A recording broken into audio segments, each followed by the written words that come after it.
आज हम बात करेंगे बैंक और एनबीएफसी के बारे में। सबसे पहले एनबीएफसी। एनबीएफसी वो एक नॉन बैंकिंग कंपनी है जो फाइनेंशियल इंस्टीट्यूशन की तरह काम करती है।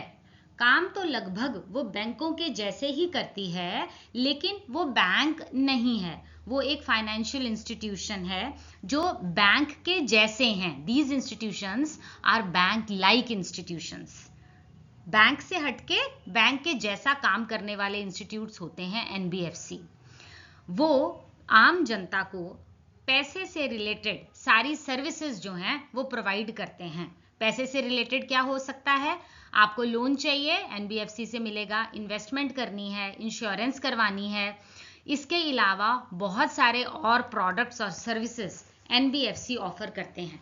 लेकिन बात यहाँ ये है कि ये थोड़े से बैंक के कंपैरिजन में थोड़े ज़्यादा रिस्की होते हैं। इनमें रिस्क कवर जो है वो बैंक के कंपैरिजन में ज़्यादा रहता है। अभी बैंक की बात करेंगे, वो फाइनेंशियल इंस्टीट्यूशंस जो गवर्नमेंट के द्वारा अप्रूव्ड हैं। जो हम बात कर रहे थे कि एनबीएफसी रिस्की है, क्यों रिस्की है? क्योंकि उसको गवर्नमेंट की अप्रूवल नहीं है। यहां जहां सरकार आ जाती है ना, वहां तो रिस्क रहता ही नहीं है, क्योंकि अगर कुछ उल्टा सीधा हो जाता है तो वो सरकार बियर करेगी। जब आपको सरकार का ठप्पा लग गया, सरकार की मोहर लग गई, तो वो सेफ हो जाती है। इसीलिए बैंक सेफ हैं, because they are approved by the government. ये डिपॉजिट्स एक्सेप्ट करते हैं। आपके पास आपके घर में कैश पड़ा है, आप जाइए बैंक में डिपॉजिट कर दीजिए, वो सेफ रहेगा, रिस्क फ्री रहेगा। आपको लोन चाहिए, बैंक प्रोवाइड करेगा। इसके अलावा ATM card, credit card, cheque, account, there are so many things, बहुत ज्यादा लंबी लिस्ट है जो बैंक जनता के लिए सर्विस देते हैं। बात अगर एनबीएफसी के साथ में कंपेयर करूं तो इनका जो प्रोडक्ट और सर्विसेज हैं वो थोड़ी कम है। एनबीएफसी ज्यादा सर्विस देता है, लेकिन बैंक जो है वो स्टेबल है, वो सिक्योर है, वो सरकार के द्वारा अप्रूव्ड है, रिस्क नहीं है। अभी देखिए, बैंक्स क्या लोन लेंड करते हैं? आपको लोन चाहिए किसी भी चीज के लिए, आपको घर बनाना है, आपको लोन चाहिए, आपको बैंक से मिलेगा, बिल्कुल मिलेगा। एनबीएफसी से मिलेगा, हाँ जी, एनबीएफसी भी आपको लोन दे देगा। आपको इन्वेस्टमेंट सर्विस चाहिए, आपको आपके पास कुछ इन्वेस्टमेंट पड़ी है, आपने शेयर्स में, बॉन्ड्स में इन्वेस्ट करना है, आपको बैंक हेल्प करेगा इन्वेस्टमेंट सर्विस के लिए, बिल्कुल करेगा। एनबीएफसी भी आपकी इसी चीज के बारे में हेल्प करेगा। मतलब अगर आपको शेयर्स में इन्वेस्ट करना है, आपकी मर्जी है, आप बैंक से जाके ये वाली सर्विस ले लीजिए या एनबीएफसी से जाके सर्विस ले लीजिए, दोनों आपके लिए ये काम कर देंगे। आपको फॉरेन एक्सचेंज सर्विस चाहिए, आपको विदेश जाना है, डॉलर्स चाहिए या डॉलर्स को रुपी में कन्वर्ट करवाना है, आपके कोई रिश्तेदार आए हुए हैं, dollar to rupee, rupee to dollar, कुछ भी ऐसी सर्विस है, फॉरेन एक्सचेंज सर्विस, आपको बैंक प्रोवाइड कर देगा। आपको एनबीएफसी भी ये सर्विस प्रोवाइड कर देगा। इंश्योरेंस पॉलिसी चाहिए, आप चाहो बैंक के पास भी चले जाओ, आप चाहो एनबीएफसी के पास भी चले जाओ, दोनों ये सर्विस देते हैं। आपको पेमेंट सर्विस चाहिए, पेमेंट सर्विस मतलब आपको बिल पेमेंट करना है, बिजली का बिल पेमेंट करना है, क्या बैंक के थ्रू आप घर बैठे पे कर सकते हैं? एग्जैक्टली, एनबीएफसी आपको प्रोवाइड करेगा ये सर्विस, बिल्कुल प्रोवाइड करेगा। आपको एक अकाउंट से, अपने अकाउंट से दूसरे अकाउंट, दूसरे पर्सन को पैसा भेजना है, बैंक के थ्रू भेज सकते हो, एनबीएफसी के थ्रू भी भेज सकते हो। तो ये जो पेमेंट सर्विस है ये बैंक भी कर देगा, एनबीएफसी भी कर देगा। आपको वेल्थ मैनेजमेंट एडवाइजरी सर्विस चाहिए, आपको सलाह चाहिए कि मेरे पास इतना पैसा है, मैं इसको कहाँ मैनेज करूं, कैसे मैनेज करूं, ये वाली सर्विस आपको बैंक भी दे देगा, आपको एनबीएफसी भी दे देगा। अब टाइम डिपॉजिट। टाइम डिपॉजिट क्या होता है? आपके पास 5 लाख रुपया पड़ा है, आपको पता है अगले 2 साल के लिए आपको ये 5 लाख की जरूरत नहीं है, आप इसको बैंक में जाकर 2 साल के लिए डिपॉजिट कर दोगे और बोलोगे 2 इयर्स तक मैं ये पैसा वापस नहीं मांगूंगा। उसमें टाइम बाउंड हो गया ना, 2 साल तक आप उस पैसे को छेड़ोगे नहीं, तो वो कहलाता है टाइम डिपॉजिट। ऐसा नहीं है 2 ही साल, 3 साल, 4 साल, 5 साल, जो आपकी सुविधा है आप उसके हिसाब से टाइम डिपॉजिट करवा सकते हो। बैंक में ये सुविधा मिलेगी, बिल्कुल मिलेगी। ये टाइम डिपॉजिट वाली सुविधा क्या एनबीएफसी में मिलेगी? बिल्कुल मिलेगी। जितना भी आपका अमाउंट है उतने सालों के लिए आप उसको फिक्स करवा दीजिए।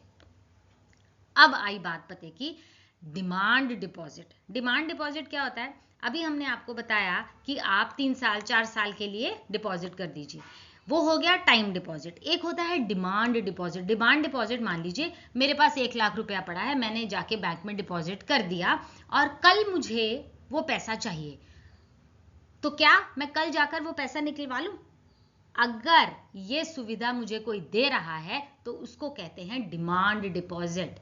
ये था टाइम डिपॉजिट। टाइम डिपॉजिट मतलब वो 2 साल के बाद मिलेगा आपका पैसा। डिमांड डिपॉजिट मतलब मेरी डिमांड के ऊपर 1 लाख रुपया मैंने जमा कराया, मुझे अगले दिन 10,000 की जरूरत है, मेरी डिमांड 10,000 की है, क्या मैं जाके 10,000 निकलवा सकती हूँ?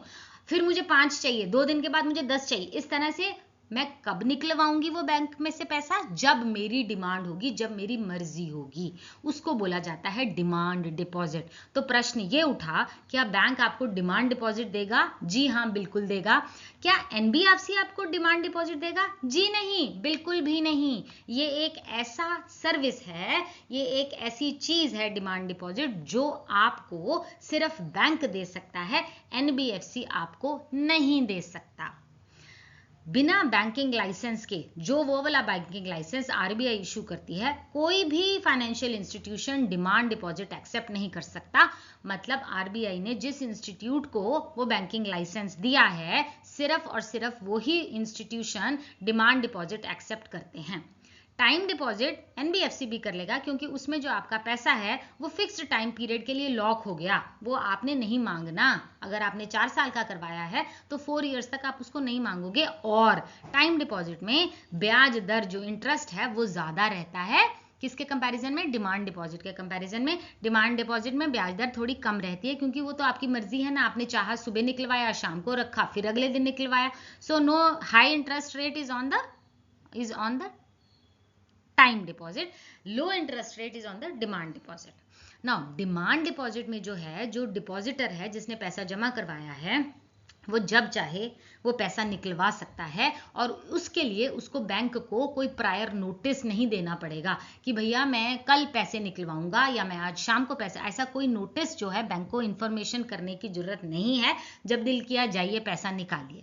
आप घर बैठे भी पैसा निकाल सकते हैं इंटरनेट बैंकिंग के द्वारा, एटीएम के द्वारा। तो ये आपकी डिमांड पर, आपकी इच्छा पर, आपकी विलिंगनेस पर है कि आपने वो पैसा कब निकालना है। सिर्फ और सिर्फ बैंक्स ही ऐसा इंस्टीट्यूट है जो डिमांड डिपॉजिट एक्सेप्ट करता है और लोगों को डिमांड डिपॉजिट की सर्विस देता है। देखिए, जो डिमांड डिपॉजिट है ना, उसमें डिमांड फॉर हाईली अनप्रिडिक्टेबल है। हाईली अनप्रिडिक्टेबल मतलब कोई नहीं बता सकता। अब इतनी सारी जनता के अकाउंट्स हैं, आज शाम को कितने पैसे की जरूरत पड़ जाएगी, यू डोंट नो। क्या पता मैं भी जाऊं, आप भी जाओ, पड़ोसी भी जाए, सब चले जाएं, क्या पता कोई भी नहीं जाए। सो कब वो लोग पैसा लेने वापस आएंगे, इट इज हाईली अनप्रिडिक्टेबल। इसकी जांच जो है, इसको आप फोर्स ही करके नहीं बता सकते कि आज शाम को तो 10 लाख की पेमेंट लेने लोग आएंगे, ऐसा नहीं है। तो इसलिए जो इंस्टीट्यूशन ये डिमांड डिपॉजिट को देगा, उसको बहुत सारा पैसा अपने पास रखना पड़ेगा ना, हाई लिक्विडिटी मेंटेन करनी पड़ेगी, क्योंकि न मालूम कब जनता आ जाएगी पैसा लेके, पैसा लेने। तो जब जनता आएगी पैसा लेने तो बैंक को तो वो देना पड़ेगा ना, अदरवाइज तो फिर वो फेल हो जाएगा। इसीलिए बैंक ही एक ऐसा इंस्टीट्यूट है जो डिमांड डिपॉजिट एक्सेप्ट करता है और लोगों को डिमांड डिपॉजिट की सुविधा देता है, क्योंकि ये सुविधा देने के लिए उसको हाई लिक्विडिटी मेंटेन करनी है। और बिना किसी विड्रॉल रिक्वेस्ट से, बिना किसी नोटिस के, बिना किसी प्रायर इंटीमेशन के जनता अपना पैसा लेने आ सकती है। इसलिए demand deposit is only for banks, it is not for NBFC. अब प्रश्न ये उठता है कि ज्यादातर सर्विसेज एनबीएफसी की और बैंक की सेम है ना, सिर्फ एक डिमांड डिपॉजिट को छोड़कर वो भी वही काम करते हैं, तो वो भी वही काम करते हैं। तो फिर भैया जरूरत क्या है एनबीएफसी की? Why do we actually need NBFCs? NBFC customer को बहुत ज्यादा अच्छे से समझते हैं एज कंपेयर टू बैंक्स।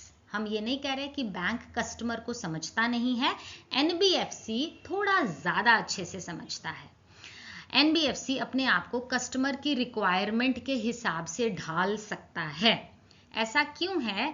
क्योंकि एनबीएफसी के लिए बहुत ज्यादा स्ट्रिक्ट रूल्स नहीं हैं। बैंक के लिए रिजिड रूल्स बनाए गए हैं, वो उन रूल्स से हटके कुछ नहीं कर सकता। जो आरबीआई ने फ्रेमवर्क दे दिया उसको उसी के अंडर काम करना है। You understand? कस्टमाइजेशन कर देना, आपके हिसाब से सर्विस को चेंज कर देना, वो कौन कर सकता है? एनबीएफसी कर सकता है। इसलिए एनबीएफसी की जरूरत है। कस्टमर ओरिएंटेड सर्विसेज, जैसा कस्टमर चाहे, उसको चाहिए कि भाई मेरे को जो मैं रीपेमेंट है लोन की वो 1 साल में इतना करूंगा, दूसरे साल में इतना करूंगा, तीसरे साल में थोड़ा करूंगा, चौथे साल में ज़्यादा करूंगा, थोड़ा इसलिए करूंगा क्योंकि उस साल मेरे घर फंक्शन है। इस तरह की सर्विसेज जो है वो चेंज इन सर्विसेज कौन कर सकता है? एनबीएफसी कर सकता है, बैंक नहीं कर सकता। एनबीएफसी फ्लेक्सिबल है और आम जनता को एनबीएफसी में जाकर अपना काम करवाना थोड़ा ज़्यादा ईजी है as compare to banks home loan देते हैं, बिजनेस लोन देते हैं, कार लोन, बाइक लोन, कुछ भी। लेकिन बैंक, आपको पिज्जा खाना, पिज्जा के लिए लोन मिलेगा बैंक से? बिल्कुल भी नहीं मिलेगा। लेकिन एनबीएफसी जो है ये छोटे छोटे कामों के लिए भी आपको लोन दे देगा। ठीक है, ऐसा कैसे करता है वो? बहुत सारी एप्स हैं जिनका एनबीएफसी के साथ टाई अप है। वो एप्स आपको इजी ईएमआई लोन जो है वो दे देगा। हर महीने की किस्त आपके साथ बंध जाएगी और आप उसको रीपे कर दोगे, और 30 डे इंटरेस्ट फ्री ऑप्शन भी उसमें रहता है। अगर आप ऑनलाइन शॉपिंग करते हैं तो आपको ये इजी ईएमआई लोन्स हर चीज पे मिल रहा है आजकल। आपको एक आउटफिट ड्रेस खरीदनी है, उसमें भी वो कहते हैं कि 2000 की ड्रेस है ना तो इजी ईएमआई लोन बना लो, है ना। तो ये क्या है? उनका टाई अप किसके साथ है? एनबीएफसी के साथ है। तो ये छोटे मोटे छोटी छोटी चीजों के जो लोन है वो बैंक आपको नहीं देगा, वो आपको एनबीएफसी देगा। एनबीएफसी फ्लेक्सिबिलिटी के साथ कस्टमर के हिसाब से खुद को चेंज करता है। लेकिन कभी कभी एनबीएफसी एफडी माने टाइम डिपॉजिट के ऊपर बहुत ज़्यादा हायर रेट ऑफ इंटरेस्ट दे देता है कस्टमर को लुभाने के लिए, टू अट्रैक्ट द कस्टमर। लेकिन बाद में जो है वो इतना हायर इंटरेस्ट रेट वो दे नहीं पाता है और बाद में दिक्कत में आ जाता है। बात सारी ये रही क्योंकि उसको सरकार की सपोर्ट नहीं है, इसलिए इट लैंड्स इनटू ट्रबल। अब हम एक चार्ट के रूप में बात करते हैं। सबसे पहले मीनिंग, एनबीएफसी वो कंपनी है, वो इंस्टीट्यूट है जो बैंकिंग सर्विस देता है। आम इंसान को, आम जनता को बैंकिंग जैसी सर्विस, बैंकिंग सर्विस प्रोवाइड किया जाता है। लेकिन एनबीएफसी के पास कोई भी बैंकिंग लाइसेंस नहीं होता। बैंक एक गवर्नमेंट का ऑथराइज्ड फाइनेंशियल इंस्टीट्यूशन है जिसको गवर्नमेंट का मोहर है, गवर्नमेंट का ठप्पा है, इसलिए वो बहुत सेफ है। और वो इंस्टीट्यूट बैंकिंग सर्विस जनरल आम जनता को देता है and it is very safe, stable, secure because सरकार का उसको बैकअप है, सरकार का ठप्पा है। रेगुलेशंस की बात की जाए तो आरबीआई भी एनबीएफसी को रेगुलेट करता है according to RBI act 1934, companies act 1956। They need not follow same regulations like bank. Regulation तो इसकी भी आरबीआई के थ्रू है, लेकिन जो बैंकों के लिए रेगुलेशंस बनाई गई है वो एनबीएफसी को फॉलो करने की कोई जरूरत नहीं है। उनको बहुत ज़्यादा फ्लेक्सिबिलिटी मिलती है अपने ऑपरेशंस के लिए। कस्टमर की मर्जी के मुताबिक, कस्टमर की नीड के मुताबिक वो अपने रूल्स चेंज कर सकते हैं। सरकार जो है बैंक को प्रोटेक्ट करती है, एनबीएफसी को प्रोटेक्ट बिल्कुल भी नहीं करती। बैंक में बैंकिंग रेगुलेशन एक्ट आता है 1949 का, आरबीआई एक्ट आता है 1934 का, और जो बैंक के लिए रेगुलेशंस बनाए गए हैं वो बहुत ज़्यादा स्ट्रिक्ट हैं as compare to NBFC. Deposits की बात करो तो एनबीएफसी डिमांड डिपॉजिट जो है वो बिल्कुल भी एक्सेप्ट नहीं कर सकता। बैंक डिमांड डिपॉजिट एक्सेप्ट करता है, can accept deposits and further issue them as loans. जो भी उसने डिमांड डिपॉजिट लिया है वो अपना सिस्टम देखकर उसी पैसे को दोबारा लोन के रूप में इशू कर देता है। कैपिटल रिक्वायरमेंट्स की बात करें तो इनको कोई रेशियो मेंटेन नहीं करनी एनबीएफसी को। कैसी रेशियोज? इधर बैंक को कंपलसरी है रेशियो मेंटेन करना, जैसे कि cash reserve ratio, CSR, SLR. हमने इन रेशियोज के ऊपर भी सेपरेट टॉपिक्स पे वीडियो बनाए हैं। जैसे मान लीजिए 20% बोला है बैंक ने, तो अगर 100 रुपया बैंक के पास डिपॉजिट में आता है तो उसको 20 रुपया लिक्विडिटी रखनी पड़ती है, 80 रुपये का वो वापस लोन जो है वो दे सकता है। तो ये जो उसने रिजर्व रेशियो रखी वो कभी भी जनता आके पैसा मांग सकती है, इसलिए वो 20 रुपीज़ तो you cannot give it as loan. Bank वो उसको 20 रुपये को लोन में नहीं दे सकता, उसको 20 रुपये अपने अलग पॉकेट में रखना पड़ेगा। तो ये होती है रेशियो। इस तरह की और भी बहुत सारी रेशियोज होती हैं, तो बैंक्स को ये वाली रेशियोज मेंटेन करनी लाजमी है और इससे उनकी लेंडिंग कैपेसिटी कम हो जाती है, क्योंकि वो 20 रुपया तो उसने दिया ही नहीं ना लोन के लिए, वो तो अलग रखा। हर बार हर 100 में से 20 निकाल के देखिए, अगर ये रेशियो वाला सिस्टम ना होता तो वो 20 रुपये को भी लोन में दे सकता था, लेकिन ऐसा वो नहीं कर सकता, उसको अपनी रेशियो मेंटेन करनी ही पड़ती है। Next, products and services, NBFC ज़्यादा सर्विसेज देता है बैंक के कंपैरिजन में। Savings and investment plans, insurance, mutual fund, ये सब सर्विस दी जाती है। लोन भी एनबीएफसी उनको भी लोन दे देता है जिनको बैंक से रिफ्यूजल मिल जाती है। आप बैंक के पास जाइए, आपको लोन लेने से मना कर दिया, आप एनबीएफसी के पास जाइए, वो शायद आपको लोन दे सकते हैं। तो derivative and structured products means वो आपकी मर्जी के हिसाब से, अपने कस्टमर के हिसाब से आपको लोन दे देंगे। वहां भी लोन मिल जाएगा जो बैंक जनरली अवॉइड कर देते हैं। बैंक लोन देता है, गारंटी देता है, क्रेडिट कार्ड फैसिलिटी देता है, रेमिटेंस ऑफ फंड्स, आपके बिहाफ पे किसी को पैसे दे देगा, चेक फैसिलिटी, ये सारी फैसिलिटीज बैंक देता है। रिस्क की बात करो, एनबीएफसी ज़्यादा रिस्की है, उसको सरकार की तरफ से कोई प्रोटेक्शन नहीं मिलती है। एनबीएफसी के ज़्यादा चांसेस रहते हैं फेल होने के। हम ये नहीं कह रहे कि एनबीएफसी ने फेल ही हो जाना है, but as compare to banks NBFC fail होने के चांस ज़्यादा रहेगा। बैंक का रिस्क सरकार कवर करती है। NBFC have been restricted for those areas और मोर रिस्क इज इन्वॉल्व। जिन जिन सर्विसेज में ज़्यादा रिस्क है ना, वो तो एनबीएफसी के लिए सरकार ने काटा मारा है, वो एनबीएफसी नहीं कर सकता, because you can not land into trouble ना। अल्टीमेटली तो जनता का पैसा ही डूबेगा ना, अगर एनबीएफसी डूब जाता है तो जनता का पैसा डूबेगा। इसलिए एनबीएफसी के लिए वो जो ज़्यादा रिस्क वाली आइटम्स हैं वो उनको मना किया गया है। बैंक ही वो ज़्यादा रिस्क वाली आइटम लेता है, क्योंकि अगर कुछ उल्टा सीधा हो गया तो बैंक अगर डूबेगा तो सरकार का बैकअप तो है। गवर्नमेंट गारंटी, एनबीएफसी के पास कोई गवर्नमेंट गारंटी नहीं है, और अगर एनबीएफसी फेल हो जाता है तो जनता को कुछ भी नहीं मिलेगा। यहाँ पर गवर्नमेंट गारंटी देती है। अगर कोई बैंक करप्ट हो जाता है तो जो जमा करता है उसको 5 लाख रुपए तक का सरकार देगी। अगर आपके मान लीजिए पैसे हैं उसमें 6 लाख रुपया है, और अगर वो बैंक फेल हो गया तो सरकार जो है वो 5 लाख तो आपको देगी ही देगी। ये है गारंटी आरबीआई की। इसीलिए हम कहते हैं कि जो बैंक है वो सेफ है, उसको गवर्नमेंट का बैकअप है। लाइसेंस, एनबीएफसी का लाइसेंस कंपैरेटिवली इजी मिल जाता है, बैंक का लाइसेंस मिलना बहुत मुश्किल बात है, इट्स नॉट इजी।